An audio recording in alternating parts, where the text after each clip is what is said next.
Hey guys, Pastor Ben here with another review and reflection. Today I'm going to talk about this book I just finished reading with my girls, Om-kas-toe, Blackfeet Twin Captures an Elkdog. This is written by Kenneth Thomasma, or Thomasma, I'm not sure how to say his last name, and illustrated by Jack Brower. So this was a really fun read. My girls really enjoyed it, and it was a special treat for me because this was one of my favorite books growing up.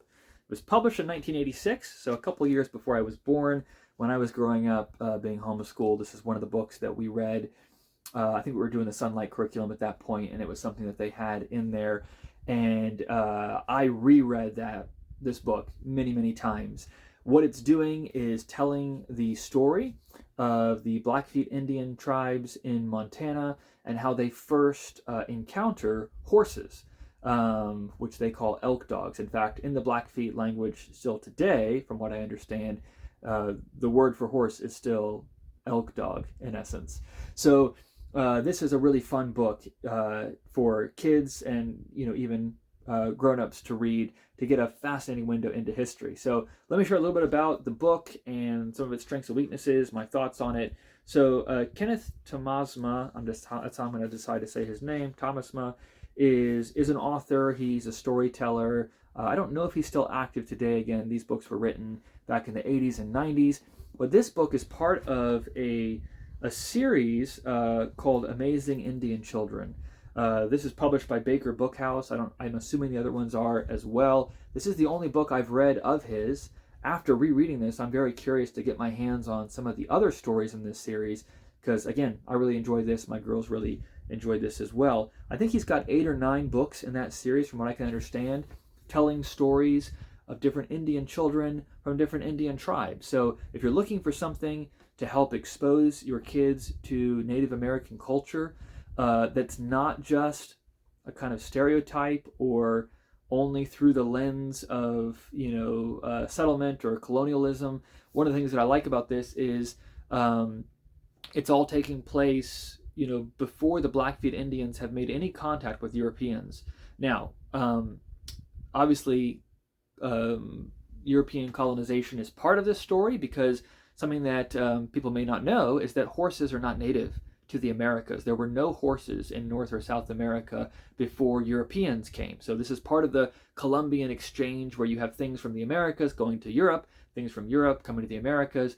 And one of the things that came from Europe to the Americas was horses, and that completely transformed Indian culture and the culture of these different tribes, and that's really what this book is exploring. So that's in the background, but you get a chance to sort of meet these Indian tribes, these Native American peoples, on their own terms, which I think is really important and valuable. So part of why we ended up reading this was because we had Columbus Day recently, which is also Indigenous Peoples Day. A lot of people like to pick one or the other, and they kind of pit it off against each other as if picking one or the other shows where you stand politically. Both of these are really important parts of history and American history, and you can't really understand Columbus without understanding the indigenous peoples that he was meeting, and you can't understand the history and development of indigenous tribes without knowing about Columbus and all the changes that came from his voyages. So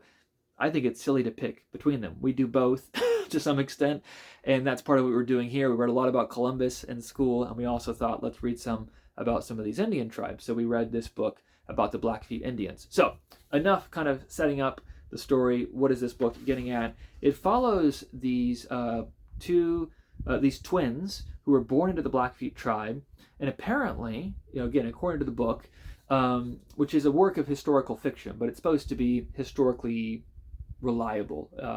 So according to the book, they share that when a woman would have twins, the tribal elders would often make her choose one of those children to keep, because the concern was if she keeps both kids, she's not going to be able to work as hard and keep up, and it's going to slow the tribe down and potentially endanger people. And so, especially in this instance, she had a boy and a girl, so the elders say, well, keep the boy and get rid of the girl. But the woman, Tall Woman is her name, pleads with them and says, I will not fall behind in my work. I will do everything just as I would have before. Let me keep both of these children. And the kind of wise elder statesman of the tribe says, let's let her keep it, and wisdom will come to us in time. We'll see if it was the right thing to do or not. And these two children end up becoming very influential in the tribe. They end up becoming a great blessing because they are used to discover horses, elk dogs, and they help their tribe to capture their first elk dog, and then eventually to get more and more of these elk dogs, these horses. And so the book is unfolding the story of these twins, focusing mostly on the boy, who is called Om-kas-toe, or often just Om in the book. And so it walks you through their adventures and how it ends up being a blessing to the tribe.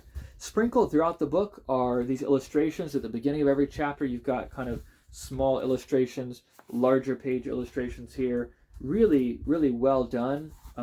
These were pictures that, just grabbed my imagination as a kid. I could totally picture myself as an Indian boy wandering through the western wilds.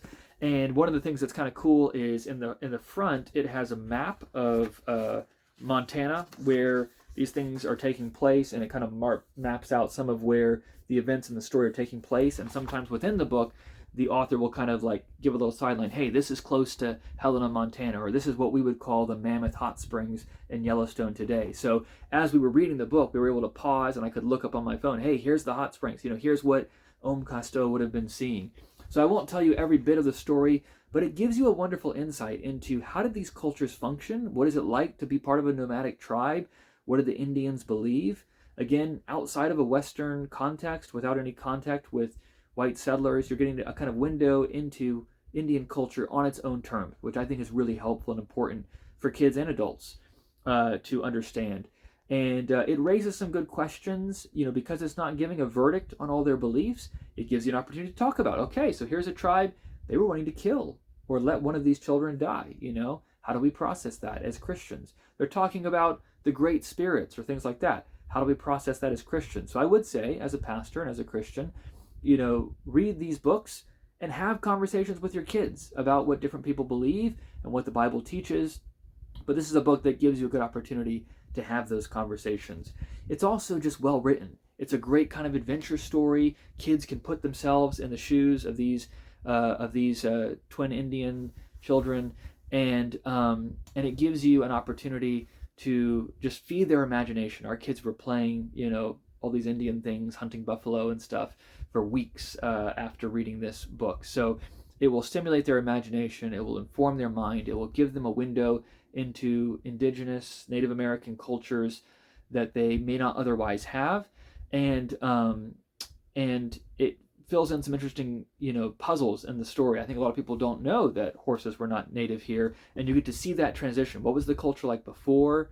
What was the culture like after? It again allows you to talk about how does the introduction of a certain species or a certain tool change or transform a culture. We're talking about how smartphones or AI change or transform our culture today.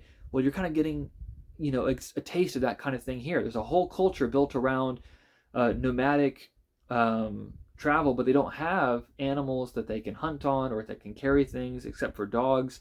So the introduction of the horse develops and changes their culture in different ways. So it gives you a really kind of tangible way of getting your hands around some of those things and exploring a fascinating part of American history. So if you are at all interested in Native American culture, or perhaps you've not really taken time to explore that, this book is a great entry point for kids and even for adults. It's generally well written. There's a few times where the writing was a little clunky. There's also some times where it's not clear who's speaking in the dialogue, or sometimes the dialogue is just internal. They're just thinking about it, but it's not like in italics. So there's a few formatting things or writing things that I think could have been improved. But generally speaking, it's well written, it's interesting, it's entertaining, and well worth your time. So Om-kas-toe, Blackfeet Twin Captures an Elkdog by Kenneth Thomasma.